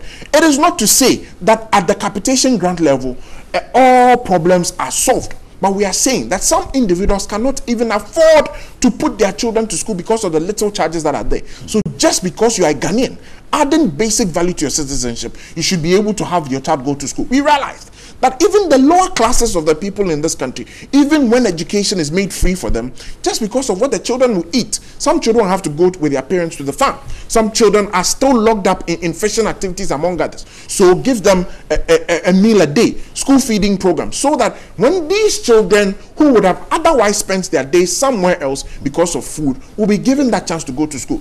We knew that classroom blocks and other facilities were not easily available everywhere they should. So the Metro Mass was contracted to ensure that every child in a school uniform was transported to whichever destination for free. We did not even want a situation where parents, the very act of giving birth, led to deaths on them. How many times have you heard of people being locked up in the hospitals just because they are going to give birth and they could not pay their fees? So the government sought to introduce critical social interventions to ensure that we add a certain basic value to Ghanaian citizenship. This president, this NPP administration is taking it a step further by ensuring that, look, we have said, and we will do it, that secondary school education, we consider it should be a part of basic education. That reform should be done. But in the meantime, right, if you look at the statistics, over 90,000 children who would otherwise have not gone to school are now in school as a result of the free SHS intervention. You can make all the arguments that you want, but I want them, in attempting to make those arguments, to answer one basic question for me, which is, so whatever your alternatives are, what would have happened to those 90,000 children who today are in school and without free SHS could not have afforded to be in school? They throw pictures out there. They use, and look, we admit there are challenges in everything. When you start out, there will always be challenges. The NHIS, when we started, was district mutual schemes, true or false. So they were limited to districts. It took us a while. We had to iron out the kinks. But today, we are at a national health insurance scheme, true or false. Nothing has ever been started that has been without fault. These are facts. These are true. Whilst they attempt to bastardize that policy, they should tell us what they, in their 8 years, did for the people of Ghana that had the same level of impact, that had the same level of impact that the free SHS is having in this country. And here you are, early morning on a Monday, seeking to tell the people of Ghana that Ghana is in a hopeless state. Ghana we don't even deserve to have hope that the economy in which we live can throw out jobs for the people of Ghana to work in. Look, I'm not surprised. When we discovered oil in 2007, they said there was a jingo in Parliament. I thought you'd be driving your conversation around the foundation that the president said and linked. I am getting there, and I've clearly showed you that from the ideological perspective, we have a certain thinking, and we believe that some things must be done. Today, what you're dealing with is that you have macroeconomic indicators that are much more stable than they left it. Today, the Ghanaian, look, I recently read an interview from the Vodafone CEO when she was saying that, I mean, she's okay now because at least her plans can be carried through. Businesses at least have seen that level of stability, which is critical for investment and business planning. Very, very critical and very, very essential. Now, all of these indicators are coming into place, and the president is clearly saying that we have laid that foundation. That foundation is not to say that everything is okay. We can never lay claim to the fact that in today's economy, everything is okay. We can never do that. But at least you have attained a certain basic foundation where from henceforth we can spring from. They made a claim that they have put out infrastructure and that infrastructure is creating jobs. Let me just show you a very simple scenario. The Circle Interchange, which today, whenever it rains, become heavily immotorable. But anyway, the Circle Interchange, when it was being built, I don't know the number of people that were employed. Our good friend here can help us. Today, those workers, where are they? Was that a sustainable job creation model? But you're not mindful of the clock and how much we spend on fuel that is being taken off. That's an argument to me, because you know that if you are from Kaneshi heading towards busy internet, you know the right side, that whole lane there, when it rains, it gets so filled up badly that you can't use that side. Are you aware of that? Yes, but we are aware fix of that. Okay. But so we can. How much money was spent on that? How much money was spent on that? These are all arguments that we can decide to make. But what we are doing is focusing on clearing up the clock, the mess that you left on the economy. We have done that to a sustainable extent, and we are saying that now the foundation has been made. We have made a proposal of the National Builders Code. We are also making several other proposals. You came up with an initiative, the Youth Entrepreneurial Support, which we have really looked at and turned into the National Entrepreneurship and Innovation Program, a much more sustainable, a much more heavily backed program, which is more encompassing. We're told that over 6,000 applications have been received for this particular project. Thank you very much. You're talking so about it. all of these are initiatives that are in place by this government to ensure that the people of Ghana get to the end objective, which is every Ghanaian who has the willingness and the ability to work. We believe government should create that environment for the private businesses to step in and create the jobs that are necessary. Here you are seeking to pour cold water and say that none of these initiatives is going to work. And I'm saying, wrap up for me. And I'm saying that I'm not surprised, because everything that has been introduced in this country that has been of a positive effect, the NDC has been the very same ones who have sought to pour cold water on it. National health insurance, they said the government of the day in Kufuor's government, ex-President Kufuor's government, was cheating the people of Ghana, and that when they come, they will make it one-time premium. Today, ask them where the one-time premium is. They told us that the oil that we had found was not sustainable. It was a jungle. We're not going to get anywhere. Today, how much of the so-called infrastructure project that they put up was funded by oil money? Even then, there are various reports that say that there are projects that government says it has spent monies on with oil money, which cannot be found. And critical case in point, they spent our oil money on bus branding to make President Mahama more prominent for electioneering purposes in this country. And this same group of people are coming back to come and tell us that, look, don't mind this government. They can have nothing positive. And they've laid no foundation. They've done nothing better. We've heard you, but the people of Ghana know better. Okay. And I believe strongly, and this is in a just manner, that they are still drunk on an apple bitters, 44.4%. I'm grateful. Well, Phyllis, quickly come in. Well, it's unfortunate that my brother apparently hasn't warmed himself into government yet. He thinks that dabbling in, with a greater respect to him, pedestrian propaganda is a way to go. You see, when you get elected into government, the standards by which you are measured are so high that there's no room for this sort of pedestrian talk. When Vice President Bawumia went around shouting from the rafters that he had all the brains in the world, he had worked at the Bank of Ghana, and that the money to develop Ghana was there, and borrowing was a lazy man's approach to managing an economy. Exactly what was he talking about? They did not. So when you tell me that he did not question how the money borrowed is used. That is what Nana is saying. That he only questioned how the money borrowed is used. Again, that his question was baseless. You know, he was dabbling in falsehood. Let me tell you something. I beg your pardon. You see, when you were speaking, I kept quiet for you, despite several flawed claims that you make. I think that we should respect the viewers. Dr. Bawumia is not the be-all and end-all of economic knowledge. So that haughtiness must give way to substantive national discourse. You understand the point I'm making? There are several economic professors who are humble and accept other people's views. So to come and sit here and project him as the be-all and end-all of economic wisdom, when the end product shows that you are not doing well, for me, won't cut eyes with anybody. So let me think the economy is not doing well? First of all, I'm making a point. When he went around claiming that borrowing was a lazy man's approach, what was he on to? Is it not an indication then that he was not going to borrow? He was going to use the diligent man's approach. I'm not saying that. No, but you see, Bright, I've asked a specific question. When you tell me that borrowing, should I answer? I'm not asking you a question. Okay. It's a lazy man's approach to managing an economy. What does it mean? When you go on to say that you have worked at the Bank of Ghana and you know that the resources are there, what does it mean? Look, in all our 8 years, and despite Dr. Bawumia's falsehood that we had borrowed $35 billion in 8 years, we actually borrowed 87 billion Ghana cedis in all the 8 years that we were in power. The figures are there.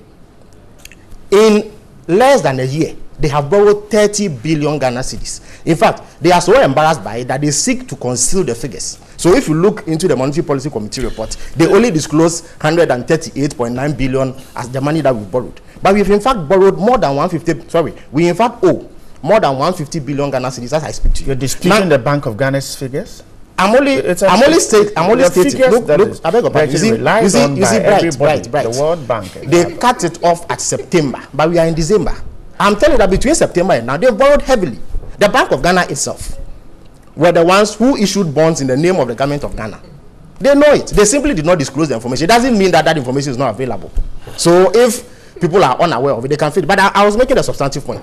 Look, out of that 87 billion, there's no government in our history, at least in the Fourth Republic, that can match the record of expenditure on infrastructure. No government. The 30 billion Ghana cedis that they borrowed, there's not one infrastructure that they can point to. So borrowing is not wrong. But Dr. Bawumia should have known that before getting onto the platforms and claiming that borrowing was a lazy man's approach. The fact is that we are a developing country. The sources of revenue to finance our budget are limited. So one is left with no choice than to borrow, in addition to the revenue that is mobilized locally in order to finance development. It is a simple paradigm that they are not going to shift from in the period that they will be in power. So when they claim that they have superior brains, it is just empty talk that must be dismissed with alacrity. The other point is this, that he says that we were doing unsustainable borrowing. I've been able to point you to the fact that our record in terms of investing the money we borrowed cannot be matched by any government. They don't have a single project to show for the 30 billion that they borrowed. Not one. Is it not early yet? No. When you borrow, it is not. They borrow the money. The money, they've taken it. They've only spent it on consumption. If you go into the budget, they will tell you that it is to support the budget, pay down the deficit, and finance the budget. Simply means they've spent it on consumption. The very thing that Dr. Bamia accused us of, when in fact we had substantive achievements to show. They have nothing, not one. So when you ask him to tell you what they've done with the borrow, the man is not even aware of how much they borrowed. How then can he? But you don't know. That is why you are laughing. If you knew, you won't laugh. But let me continue. You see, you're wrapping up. No, I'm wrapping up, of course. Yes. He spoke at length. Felix, you see, he says that Ghanaians should enjoy the decision they made. So Ghanaians should enjoy the increases in fuel prices. Okay, Ghanaians, spare parts dealers should enjoy the astronomical increase in import duty. The businessmen of Ghana, those who are railing, okay, under the weight, the yoke of the 3% VAT flat scheme, should enjoy it. The Kumasi Business Association comes out to tell you that their businesses are collapsing as a result of flawed tax measures you've implemented, and you are telling that they should enjoy that decision because they voted for you. You are telling the people who are still crying about electricity that they should enjoy it. The hardships that is going on, the escalating prices of goods and services, you are telling them they should enjoy it instead of convincing them with superior argument that you are taking steps to reduce the cost of living. You are telling them to enjoy it. You are telling the 1 million unemployed people this morning who are watching us and looking forward to tales of hope from government that they should enjoy their unemployment. You see, you need to take the people of Ghana seriously. When you were campaigning, they heard you. They heard you claim that they were suffering and that you were going to alleviate that suffering. You've come into power and the suffering has worsened. And you don't even want to acknowledge it. You seek to add insult to injury. You see, finally on free SHS, let me tell you something, right? You see, they don't even check the statistics before they make some claims. And they are the ones who go about claiming that others don't read. Which statistics? He claims that, but for free SHS, 90,000 people. No, is it right? They simply make that claim because if you check the figures, you will find that there has been an increase in enrollment by 90,000. That's not true. You understand me? Now, otherwise, where do you get that statistic from? So how do you conjure? I beg your pardon. In any event, when you speak, I was quiet. No, you see, you need to learn the rudiments of public debate. You must stop it. Nana, please. Learn the rudiments of public debate. Felix, please go on. You don't need to teach me. Yes, but you are not applying it. You don't. Well, whether you know more than me, it has not manifested. It has not manifested. No, we're not. He's attacking me personally. I'm not. But I am coming to you. He's only. He's not attacking. He's only disputing a figure you raised. So I am coming to you. You need to let him understand. You cannot tell me to learn the rudiments of public debate. Yeah, but your conduct. That is the meaning. So you need to ask him to withdraw that statement. You're actually exhibiting it. You're my friend. But you're actually exhibiting it. If you can calm down. You're actually exhibiting that. Yes. No, but you calm down. Please don't interject. It was an advice. Let him land. I am coming to you. I kept quiet for you understand that the 20 minutes that you spoke is being displayed. Well, nobody has displayed that. You can't say that anybody needs to learn the rudiments. You are the professor. Take it. I'm not a professor. But when you disrupt, go ahead. Smooth public discourse. No problem. Your attention can be drawn to it. Go ahead. Listeners, viewers will not be happy about your conduct because I didn't disrupt you when you were speaking. Go ahead. Again, if you check the figures, look, it's not the first time that there has been an enrollment in students at the SHS level. There is a document called the Education Sector Performance Report, which is produced every year. In the past, the Ghana Education Service used to publish it into a book, but now it is available on the internet. Anybody watching me can Google it up. Education Sector Performance Report. It will show you that average over the last 10 years, there has been an increase of 40,000. In fact, between the 2012-2013 and 2013-2014 academic year, there was an increase in enrollment of 89,000. Between the last two academic years before we left office, there was an increase of almost 50,000. To your point, so it is not extraordinary to have a 90,000 jump in enrollment. But the point is that if you do not have the resources to underwrite the cost of fees, you don't commit yourself to it. So that we have a situation where schools have reopened, and I believe they are either going on vacation this week or early next week. And yet, 80% of the money they need to run those schools have not gone. Because you do not have the money. Okay. And is it right? Felix, I'm grateful. There's a more... I'll land. There's a more pressing problem. Felix, you have landed. You do not have money to finance even the first term. Okay, of your so-called flagship program. Let me bring and yet you want us to have confidence in you that next year, when you have 4 terms to pay for, you'll be able to meet the expenditure. We'll wait to see what happens. I'm grateful. Felix Kwachu Fosu. Nana, please come in now. Thank you very much. Please come in now. You okay. can come in. Now, for someone who claims that others do not know the rudiments of public discourse, here you are making a claim to the effect that there has been astronomical increases in duties that are being paid at the ports. Question. You read all the monetary policy. You claim that you are the only person who reads all the monetary policy reports among others. Has there been an increase in taxation, or has there been an increase in any of the duties that are being paid at the port? It's a very simple question. Has this government done anything to increase duties and taxes that are being paid at the ports? Today, a former government official, a deputy minister for that matter, deputy minister of information, who should know that Ghana has not in any way increased by even 1 pesewa any of the duties that are supposed to be paid at the port. If anything at all, what has happened is increased efficiency at the port through the paperless system, such that now monies that previously would have leaked through the system are now being collected for the government. As such, some connivance and others that was going on has been blocked to a certain extent, and government is collecting more revenues. You sit here and seek to use that as an allegation against the government, that the government is being unfair and is creating hardship for the good people of this country. Very interesting. But this same government that you accuse of being insensitive to the good people of Ghana came to remove taxes that hitherto were imposed by your government. They came to a gamut of taxes that hitherto were imposed by your government. And as we speak today, your colleagues in Parliament are claiming that those taxes should be brought back. Currently, you claim there is hardship in this country. If indeed there is hardship in this country, why are your colleagues then seeking to admonish government to reintroduce taxes that is taken away? Let's have principled stances and stop using, how do I call it, populist stance. Because at the end of the day, when you put the figures and the facts to what is being said, you realize that it doesn't match up. I'll give you another very simple example of what it is that they are seeking to do. They're making several claims that their investment in infrastructure cannot be matched. What they're using here is expenditure. So you can say, right, that this table, I bought it for $100,000. And as a result of that, as stage producer for the morning show in TV3, nobody has ever made investments to that quantum in the show. That's equivalent to what they are seeking to say. And when you look at the matrices of what they are seeking to understand, when you strip it bare, you realize the hollowness of what it is that they are seeking to put out there to the people of Ghana. Look, right, the expenditures they are saying they made, we have always made a claim that they were more than bloated. The height of physical irresponsibility. In the year 2016, what was the deficit that we ran in this country? What was the projected deficit, and what did we indeed do? What growth rate did we come out as a result of? 3.6, right? For a deficit of how much? And I would want him to give you that figure, so that the shamelessness of the situation is put before the good people of this country. You run a deficit of as high as more than 9%. And get a growth. Oh, can I finish? In 2000, no, Felix. When he interrupted you, I drew his attention. Please don't interrupt. Look, the lie in what he just said is that we have rebased our economy using 2006 as the base.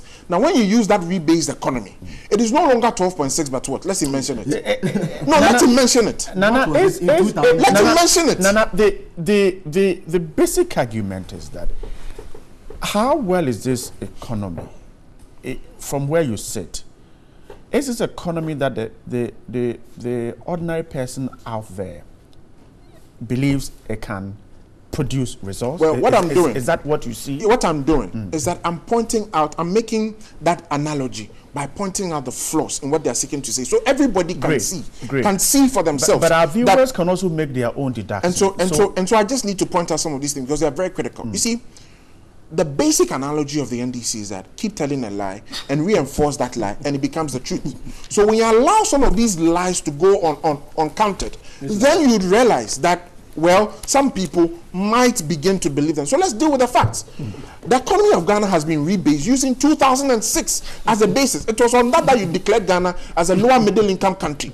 Now you know for a fact that in 2008, the deficit was nowhere near 10%. Yet you sit here this morning and make a claim that it was 12%, knowing very well. Oh, please. When I made interjections, you accuse me. I'm coming. When I made interjections, you accuse me of not knowing the basic rudiments. Stand by those standards. And it's the point I make that be principled in everything that you do. What is good for the goose is good for the gander. Don't take me there because I don't want to go there with you. The good people of Ghana looked at all the things you claim to have done and said, no, we do not believe that the path on which you are taking us is good enough. For the very first time in this country, a sitting president who was contesting lost. It was a pity. It was the worst election that the NDC has ever lost by. The margins were huge. Even in parliament, it was a nationwide swoop. It tells you that the people of Ghana gave a verdict on your governance. Today, what they are seeking to do is what the people of Ghana have rejected flatly. They are seeking to come back and say the people of Ghana do not know what they did. Okay. That's the argument. And I'm saying, but fundamentally, you see, it is that, and he claims haughtiness and arrogance. I beg to differ. When a majority of the people in this country had made a definite statement, but coming back to your argument, coming back to your argument, look, the foundations have been laid. They are better off today. The ordinary clearly, look, okay, we cannot claim that all is well in this country and in this economy, and that has never been the claim of any person in government. The president himself, in the honesty and humility which he is known for, has stated that, look, nothing but the foundation has been laid. He has been honest enough to admit that we have laid the foundation. How do you lay the foundation? First of all, we have always said that it is the private sector which we believe will have enough to create the jobs that we need in this country. So we have stabilized the economy for them to be able to make their plans and proceed from there to create more jobs. We are also seeking to tighten the fiscal angles. Monetary policy is gaining enough grounds. The tatters in which they left it has been stabilized. Today, you realize that there's at least inflation, if not for anything at all, has been brought down. We have not yet gotten to their single digit level that the claims were made. No problem. The sustainability of it or otherwise has been revealed by time. But we are getting there and we are laying a basis and a clear foundation. Look, the vice president has been clear enough to say that in 3 years we'll have an integrated aluminium industry in this country. A lot of work has been done along those lines. In agriculture, we launched the Planting for Food and Jobs. It was bedeviled with the fall army worms challenge. We are dealing with it and ensuring that we believe that one district, one factory will be fed by an agriculture inputs that should be catered for through Planting for Food and Jobs. What you clearly see, therefore, is a government that came to meet a certain economy, has put in place various structures to turn it around, and now we are saying that, look, let's all come together with the private sector and ensure that we move forward. What I don't understand, please, Charlie, I beg you, be helpful. Wrap up. We're wrapping up the but you make a claim that somebody doesn't know. No, but rudiment. Nana, please wrap up. But give him that respect. Yes, Nana, please wrap up. Give him but Felix, please allow him to wrap. Thank you very much. Nana, so let me finish. Nana, please go on. Nana, go on. But let me finish. Yes, please go on. Thank you very much. But wrap up. The point I'm seeking to make is 10 seconds. clearly, everybody can see. And it is not what you keep repeating. Okay. In some instances, some others have been rude enough to use the word priority. I don't believe in that because I think the public discourse should be more clear. But what point I'm seeking to make is that clearly everybody can see. The president has said nothing but the very thing that the foundation has been laid. And I've pointed out here in this argument, in this debate, that indeed the foundation has been laid. If you people knew that these things could be done and didn't do it, then indeed you were the most wicked. If you did not know, accept superior arguments. Nana, I'm grateful. Felix, just 10 seconds. I'm wrapping up the conversation. Pedestrian propaganda. Look, when spare parts dealers who are importers are complaining about astronomical increases in duties. You sit here to dispute it. No, so where did the increase come from? No, where did the increase come from? When business should we leave it to the ordinary person on the street to judge if things are right? Have you not? No. When a spare parts dealer supports your campaign with money, 200,000 Ghana cedis, because they believe no, because they believe that. Who did that? Oh. You see, please. Okay. No, but if you want to listen, you keep quiet. Okay. Look, me. You have made a claim. Why? If you are unaware, look.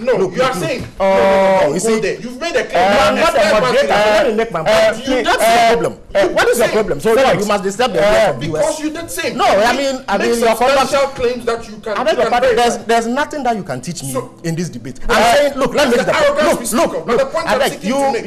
The point I'm seeking. Viewers know who is. Yes, but you made a. I am wrapping up this conversation. If you can let us wrap up the conversation. Spare parts dealers, the association has come out publicly to indicate that they supported the MPP campaign with money. If you Google it, City FM. Look. I think that you are being petty. Look, respect. Okay, I am I'm saying that they put their money into your campaign in the hope that you will do better for them. You come to power. Go and announce your budget that you've reduced import duties. A few months down the line, the very people are saying that duties have gone up astronomically. Let me sit here to dispute it. Okay, you are telling that they don't. Felix, I am grateful. You come and tell people that gentlemen, I am grateful that you've removed taxes and introduced a 3% tax rate. No, right, let me make the final point. No, you introduced a 3%. I am grateful. I have wrapped up the show. They are disputing it. Gentlemen, Felix Kwachofosu is a former deputy minister, a member of the NDC. Nana Adamo is a member of the NPP's communication team. We're grateful. You watch the show, you send in your comments, you read them. Stay with us. Philippa Befi is taking us away from here. Good morning once again.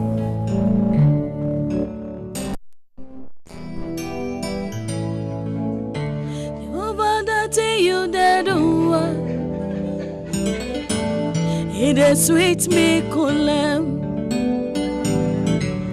Salvation why you give me. It is sweet me colem. It is sweet me colem. It's sweet me colem. It is sweet me colem. Sweet me colem. You over the day you dare do. It is sweet me colem. The thing you dare do, it is sweet me colem.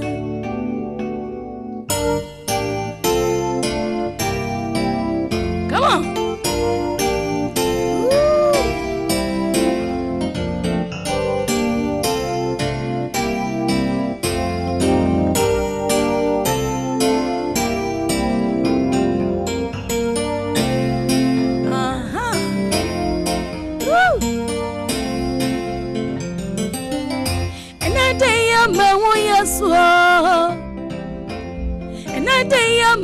Jesus, Nyankwaje, Nyarese Japade nyina. Dino timena mamisro, Koboni ye, wachi you, Mama trami hu. Mama nyamane, Edishanya miani monya. Yeah. Dini mocha na tome, yeah. Mama so menyankwa, yeah. Radia doma come wo Nechimeni Praise Metra tremi wo God so Yeah God so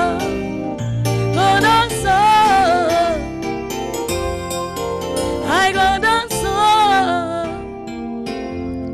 Meyi machia Well. Thank you so much. And that music, fantastic one, that came from Kelvin Boy, an up-and-coming talent. Indeed, he's certainly getting you ready for the festivities. But we're going to talk about savings, because in this time when we're entering Christmas, most people will use up all their monies, and when it comes to January, you go around begging. We certainly don't want to hear about that. And so I'm talking to Mr. Alex Ewa, and he is the Deputy Managing Director at Apex Bank. Good morning, sir. Good morning. How are we? Doing very well. And the Christmas festivities are creeping in, and people are thinking about their monies. Certainly, it's true, because you have to give out a few gifts. You have to, help one another in a way, but maybe your own pockets is dry. But apart from that, we're talking about how to save for the Christmas and the life after the Christmas. But you are best suited to talk to me about this. So tell me a bit more about saving for Christmas. Yes, it is important that we save towards Christmas. In the first place, Christmas, it is a calendar event. And for that matter, right beginning of the year, you know when Christmas is coming. And that period there is an extended holidays. And for that matter, you need to consciously plan for it. And exchange of gifts for loved ones, for family members. So definitely you need to spend some money. So you need to make the conscious effort to save. In fact, when you go to some institutions, there is provision during early December. Some institutions pay some monies to their staff, and that one it caters for the Christmas spending. But if you are an individual or you are a self-employed person, definitely you will have to make the conscious effort of planning, saving some money towards the Christmas spending. And Christmas is a big event. Christ is born. He's a savior to the world. And for that matter, we need to, as much as we individuals, we celebrate our birthdays, certainly we need to celebrate the birthday of Christ. And for that matter, we need to plan towards it. Right. You don't just wait till Christmas is here, then you go and borrow to spend. We don't do that. But when it comes to monetary aspects, balancing spending and saving is a big issue for most people, particularly even in this Christmas. Because supposing someone gets, say, 200 cedis, you'd be surprised they'll use up all the 200 cedis in this Christmas. So what are some of the practical steps you can take, or you can advise me at least to even take, to know that, okay, this is how much I should put to spending, and maybe this is how much I can save around this time to help me? Yeah, definitely. You need to, plan right, because after Christmas, we go into the new year. January, children are going to school, so you make provision for that. But apart from that, you need to do a lifetime savings so that your future, when you go on retirement, you can cater for your life. And therefore, you need to, whatever money that you receive, you make sure that you plan, you allocate it in such a way that you will have some for your retirement, that's pension. You also have some for your normal spending. You will have some for activities like Christmas, and you still maintain some for contingencies. Right. It is a culture that we need to develop, and if we don't do that, then as a nation, there will be a lot of bad implications. Right. And on that score, would you say that as a nation, when it comes to educating ourselves about the saving culture, we're not doing that much? Because oftentimes you get children who are growing up who don't understand anything that goes into saving. And so you give them 5 CD, immediately the child is looking to buy something with all the 5 CDs. Whereas before, we used to have susu boxes that you drop in something at least and maybe spend a little. So do you think it's high time we heightened that education even from the basic levels? Yes, it's high time. It should be a policy from at the national level, right. And Ministry of Finance, Ghana Education Service, maybe through the education system, we can get our basic schools well educated, the secondary schools, and even the universities. You see, somebody will finish university, gets a job, and that culture is not there. Right. But immediately you get a job, you should be planning towards your future. And for that matter, we need to judiciously use our resources. So savings is something which, and savings education, literacy in savings is very, very important, and something which we should encourage our media stations. I think that we need to encourage it so that we give mass education to people.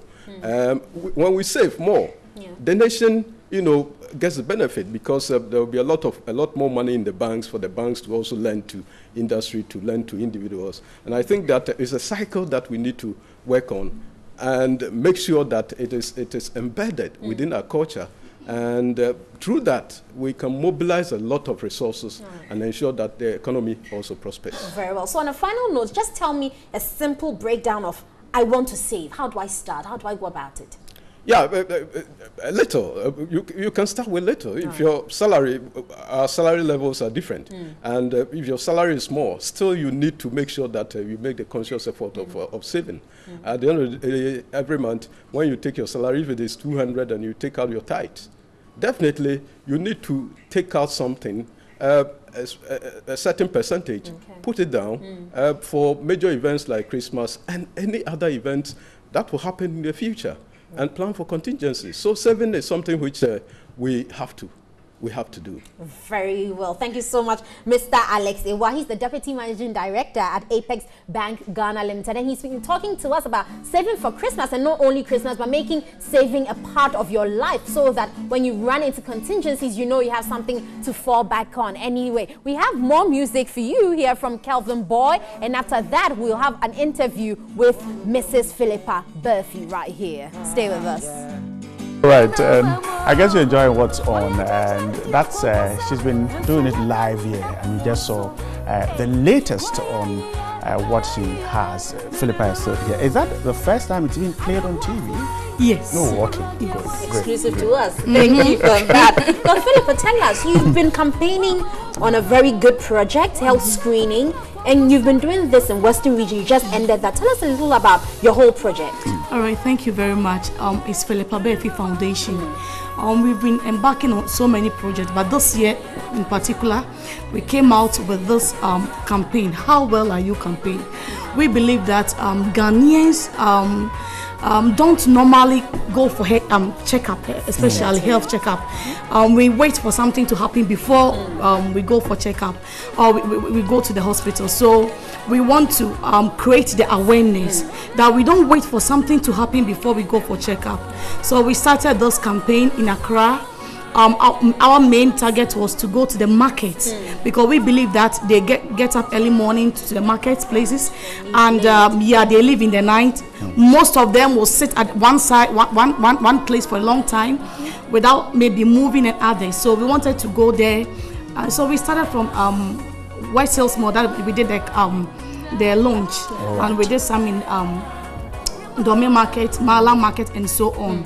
After that, by the grace of God, courtesy GMPC, we moved to the Western Region from Takoradi to Elubo, and it's been great. Wow. It's been great. Even we are surprised about the numbers that are coming. Yeah, I think in all we screen about 10,000 people. Wow, 10,000 just in the Western Region. Yeah, from not just even just the coastal belt. The coastal belt of from the Western Takoradi Region. to Elubo. Wow. We did a market circle.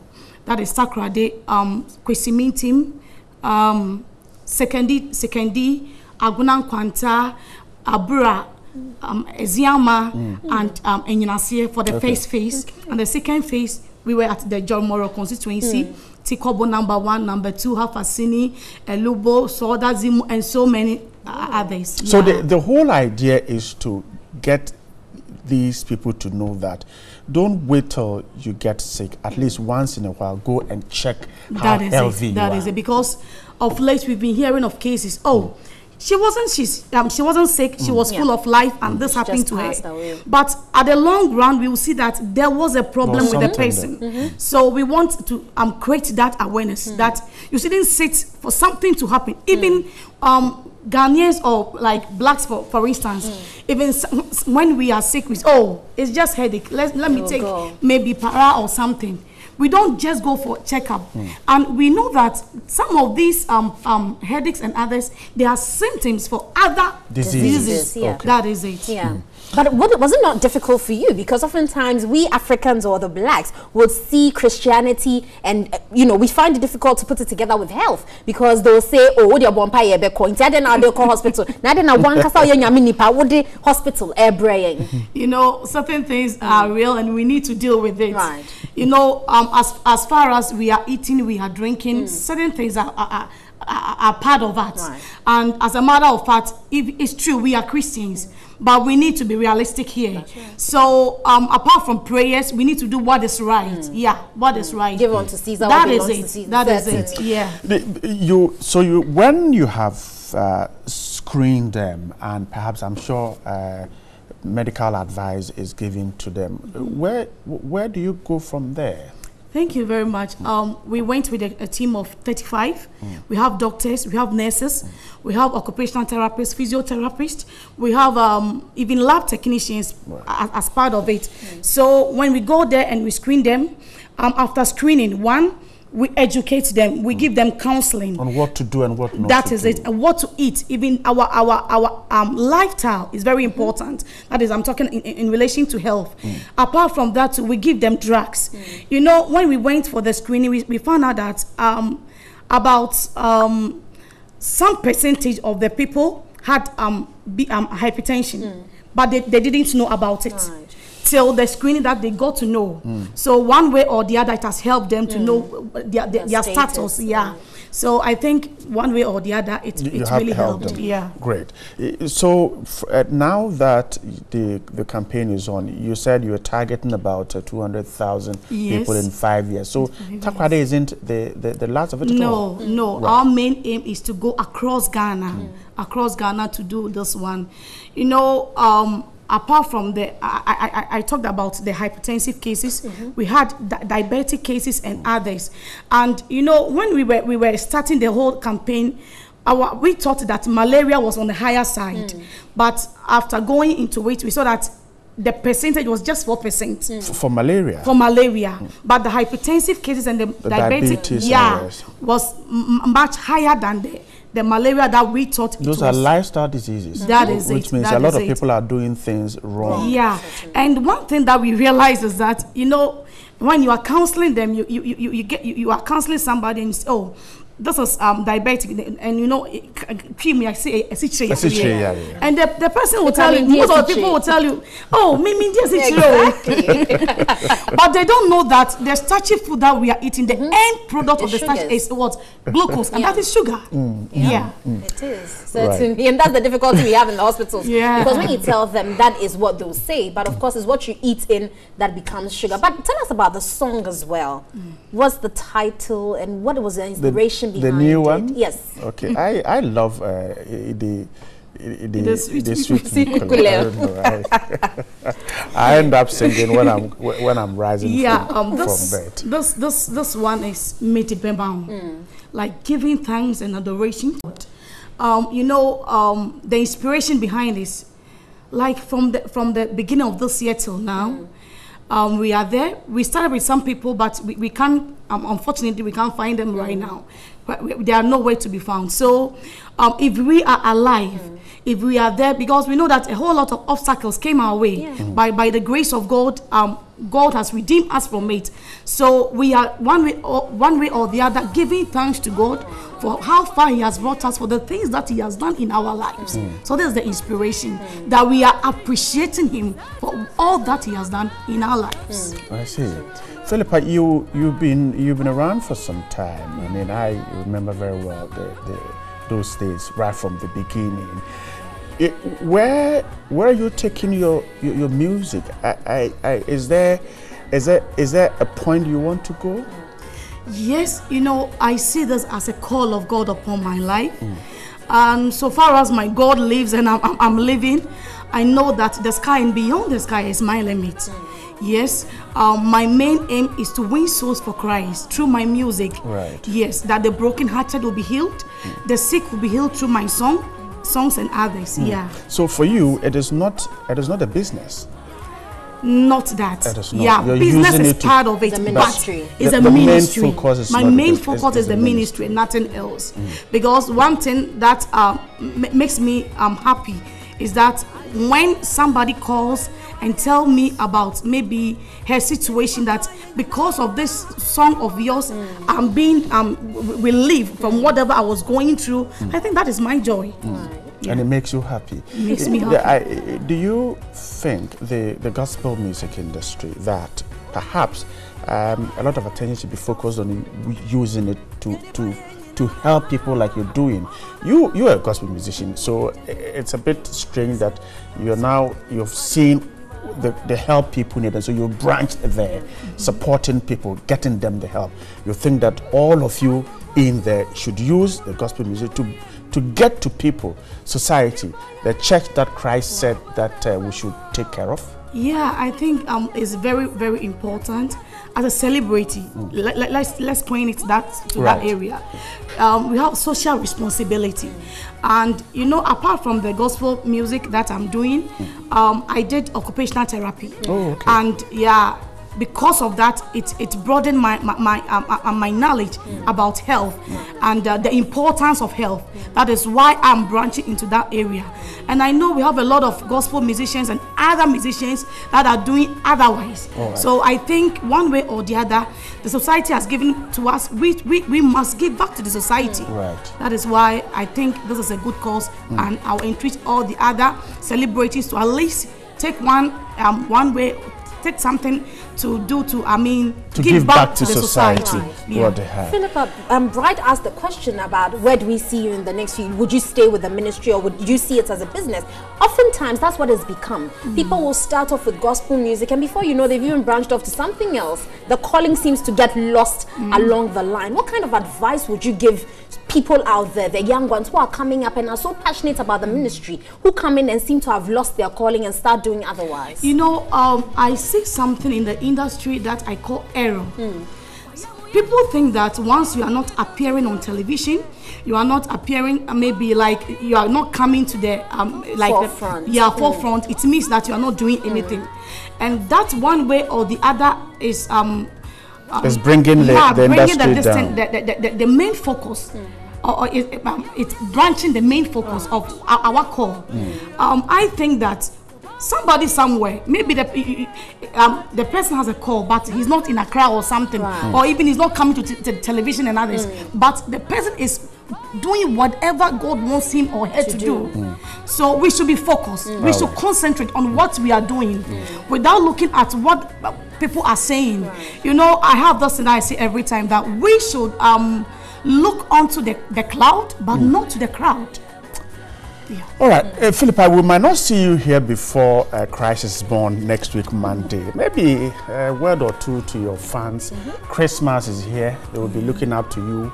Maybe if you have something for them during Christmas, a show or somewhere, or just Merry Christmas to your fans. Then we'll wrap up. Yes, I have a lot of shows coming on. Okay. God willing, Thursday I'll be playing for the GMPC, and apart from that, I have 24th I'm in Takrade for the praise program, and the 25th too I'm with MTN in Takrade the same time, and other shows.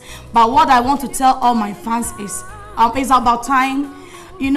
From day one, from January, we've been asking God, do this for me, God, do that for me. It's Christmas now, it's December now. We need to appreciate him. Just give thanks to God.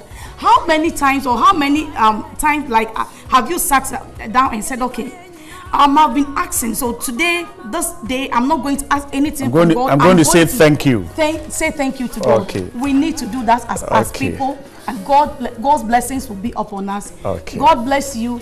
And Merry Christmas to all my fans. And that's in the latest song, that's it? Yep. Okay, great. great. So it's just a season of thanksgiving and giving back to God, because he's also giving us his son this Christmas to appreciate. You've asked, now you two just say thank you. That's all God is asking from you, and that's what Philippa says with us here. But it's about time to wrap up the show. Thank you once again for joining us here on your Super Morning Show, New Day. As usual, we plan to come back the same time tomorrow if God permits us to do same, right? All right, so have a wonderful Monday morning. We will be here tomorrow. Philippa won't be here, but you can follow her around the Christmas period. She'll be doing singing all around for you. Kudos to all of you who watched. Have a great Monday and stay right here on TV3. Good morning.